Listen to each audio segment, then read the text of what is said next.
एक अंधी लड़की को अकेले घर में देकर एक लड़का चुपचाप उसके घर में घुस जाता है। लड़की जैसे ही नहाकर बाहर आती है वो उस पर जोर जबरदस्ती करने लगा है। लड़की रास्ता न देख वो उस लड़के के चेहरे को छूकर उसे अपने दिमाग में याद कर लेती है। बाद में लड़की के पिता पुलिस के पास जाकर बताते हैं कि उनकी बेटी के साथ गलत हुआ है। वो इंस्पेक्टर को एक मूर्ति दिखाते हैं और कहते हैं कि यही वो इंसान है जिसने ये सब किया है। मूर्ति देखकर इंस्पेक्टर हैरान रह जाता है क्योंकि उसे यकीन नहीं होता कि एक अंधी लड़की ऐसा कैसे कर सकी है। तब लड़की के पिता बताते हैं कि उसने मूर्ति बनाना तभी सीख लिया था जब वो देख सकी थी। वो लड़की मूर्ति बनाने में इतनी अच्छी थी कि किसी का चेहरा छूकर उसकी जैसी मूर्ति बना सकी थी। लड़की के पिता कहते हैं कि उन्हें एक लड़के पर शक है जो कुछ दिन पहले पते के बारे में पूछते हुए उनके घर आया था। पुलिस उस पते पर जाकर जांच करती है और फिर उस लड़के को एयरपोर्ट से पकड़ लेती है। थाने में पुलिस कुछ लड़कों को लाइन में खड़ा करती है और लड़की से कहती है कि वो पहचान करे। जैसे ही लड़की उस लड़के का चेहरा छूती है उसकी सांसें तेज हो जाती हैं और वो उसे तुरंत पहचान लेती है। सारा के साथ जिसने गलत किया था वह एक बहुत बड़े बिजनेसमैन का बेटा था, इसलिए उसके पिता ने उसे जेल से बाहर निकालने के लिए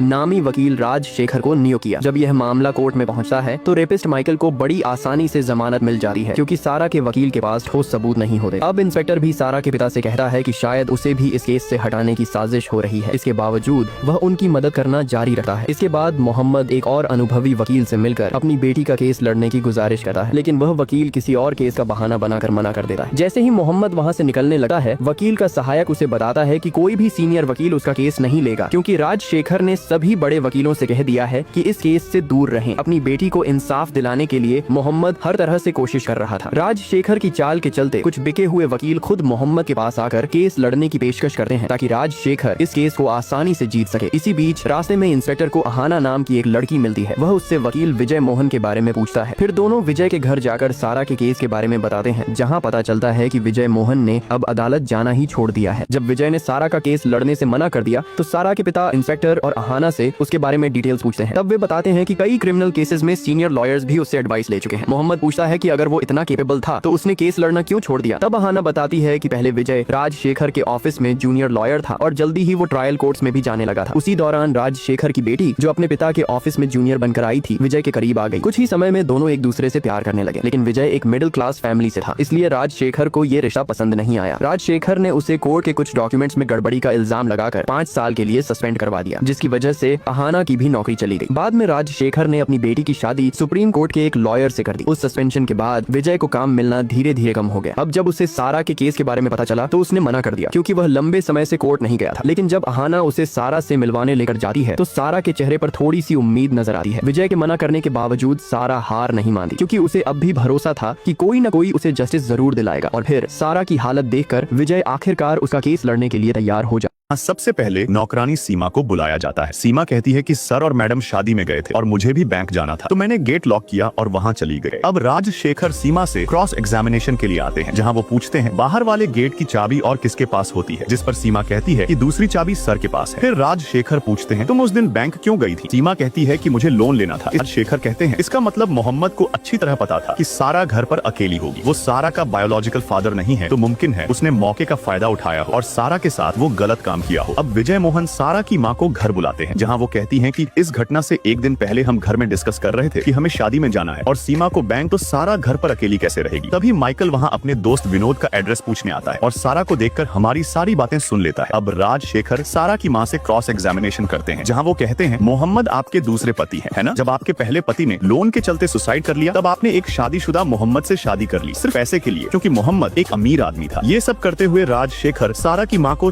ब्लाइंड सारा का केस कमजोर पड़ता जा रहा था, इसलिए उसके वकील विजय ने पिछली सुनवाई में जज से इजाजत मांगी थी कि वह उसका एक स्कल्पचर बनाए ताकि जज को भी यकीन हो जाए कि जिस तरह उसने जिस आरोपी माइकल की मूर्ति बनाई थी वही सारा को इंसाफ दिलाने का पक्का सबूत था। जैसे ही जज ने इजाजत दी, राजशेखर की बेटी पूर्णिमा जो इस केस को उसकी जगह लड़ रही थी उसे इससे दिक्कत हुई, इसलिए उसने मूर्ति के लिए इंसान चुनने का हक खुद लेना चाहा। उसने ये भी कहा कि सारा के साथ कमरे में कोई तीसरा इंसान नहीं होना चाहिए। जब सारा कमरे में थी वहाँ कोई और नहीं था। दरअसल माइकल का वकील खुद राजशेखर था। जब सारा उसका चेहरा छू रही थी उसने उसके सामने कुछ आपत्तिजनक शब्द कहे ताकि उसका ध्यान भटका सके। चेहरा ठीक से समझने के बाद सारा उसकी मूर्ति बनाने लगी। जब मूर्ति बनकर जज के सामने लाई गई तो जज भी उसे देखकर चौंक गया क्योंकि सारा ने हूबहू राजशेखर जैसी मूर्ति बनाई थी। जज ने वकील को उसके पास खड़ा किया और सामने बैठे लोगों को दिखाया। ये देखकर सारा के परिवार के चेहरे पर खुशी दौड़ गई। खुद राजशेखर भी उसे देखकर हैरान रह गया। जब विजय केस जीतता है तो सारा उस इंसान को छूती है जिसने उसे इंसाफ दिलाया और उसका शुक्रिया अदा करती है।